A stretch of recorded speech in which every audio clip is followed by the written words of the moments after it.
ഏരൂർ എടയാർ വ്യാവസായികശാലയിൽ നിന്ന് പുറന്തള്ളുന്ന പുക കാരണം ജനങ്ങൾക്ക് മാസ്ക് വയ്ക്കാതെയോ മൂക്ക് പൊത്താതെയോ നടക്കാൻ കഴിയാത്ത സാഹചര്യമാണ്. ഏരൂർ എടയാർ മേഖലയിൽ വ്യാവസായിക കമ്പനികളിൽ നിന്ന് അനുവദനീയമായതിലും കൂടുതലാണ് ഇവിടെ പുക പുറന്തള്ളുന്നത്. അതും വർഷങ്ങളായി നടന്നു വരികയാണ്. എന്നാൽ മലിനീകരണ ബോർഡിന്റെ ഇതിനെതിരെയുള്ള ഇടപെടലോ നിർദ്ദേശങ്ങളോ ഇതുവരെ ഉണ്ടായിട്ടില്ല.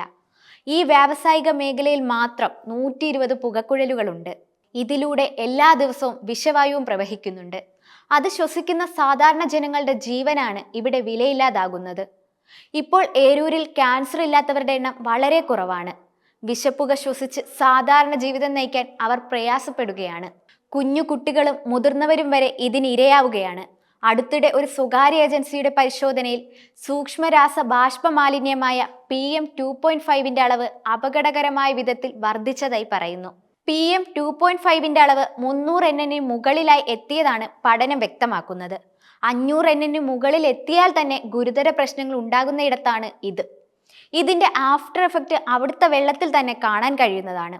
മീനുകൾ ചത്തുപോകുന്നതും മലിനമായ ജലാശയവും ഈ പ്രദേശം എത്രത്തോളം അപകട മേഖലയാണെന്ന് വ്യക്തമാക്കുന്നുണ്ട്. പുകയും പൊടിയും ശ്വാസമുട്ടലുമായി ഒരു നാട് വിഷമിക്കുകയാണ്.